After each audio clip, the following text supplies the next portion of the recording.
ఉపాధ్యాయులు క్రీడల్లో పాల్గొనడం విద్యార్థులకు ప్రేరణగా నిలుస్తుందని ఎమ్మెల్యే కృష్ణారెడ్డి అన్నారు. నెల్లూరు జిల్లా కావలిలో ఏపీ టీచర్స్ క్రికెట్ టోర్నమెంట్ను ప్రారంభించారు ఎమ్మెల్యే. క్రీడలు శారీరక దృఢత్వంతో పాటు మానసిక ఉల్లాసాన్ని కలిగిస్తాయని అన్నారు. ఉపాధ్యాయుల మధ్య స్నేహ భావం, క్రీడా స్ఫూర్తి పెరుగుతోందని అన్నారు.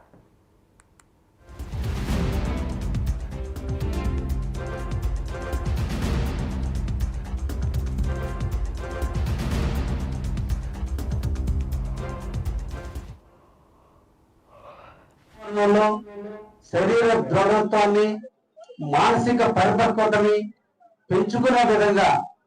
కొద్దిసేపు వాళ్ళను కూడా ఆట పాటలతో ఎప్పుడో విద్యార్థి దశలో ఉన్నప్పుడు నేర్చుకున్నటువంటి స్పోర్ట్స్ కావచ్చు, ఈ రోజున జరిగేటువంటి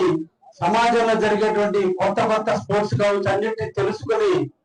వాళ్ళందరూ కూడా ఒక దగ్గర అసెంబ్లీ అయితే బాగుంటుందనే ఆలోచనతో ఈ రోజు అభివృద్ధి ప్రదాత అయినటువంటి విద్యాశాఖ మంత్రి వర్యులు శ్రీ నారా లోకేష్ గారి నుంచి పుట్టుకొచ్చినటువంటి ఆలోచన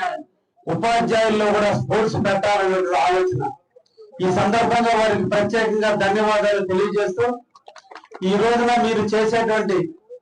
మండల లెవెల్లో మీరందరూ కూడా ఆడి అందరూ కూడా ఒక స్కిల్ అందరి ముందు చూపించుకుని ఆనందంగా ఈ 2 రోజుల పాటు కావలిలో మీరందరూ 12 మండలాలకు సంబంధించినటువంటి ఉపాధ్యాయులు అందరినీ ఇక్కడికి తీసుకొచ్చినటువంటి ఎంఈఓలకి, అదేవిధంగా జిల్లా డివిజనల్ అధికారులుగా విద్యాశాఖ అధికారులకి అందరికీ కూడా ధన్యవాదాలు తెలియజేస్తూ, వాతావరణంలో శరీర దృఢత్వాన్ని,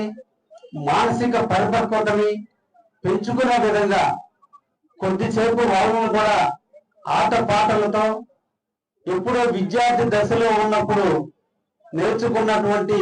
స్పోర్ట్స్ కావచ్చు, ఈ రోజున జరిగేటువంటి సమాజంలో జరిగేటువంటి కొత్త కొత్త స్పోర్ట్స్ కావచ్చు, అన్నిటిని తెలుసుకుని వాళ్ళందరూ కూడా ఒక దగ్గర అసెంబ్లీ అయితే బాగుంటుందనే ఆలోచనతో ఈ రోజు అభివృద్ధి ప్రదాత అయినటువంటి విద్యాశాఖ మంత్రి వర్యులు శ్రీ నారా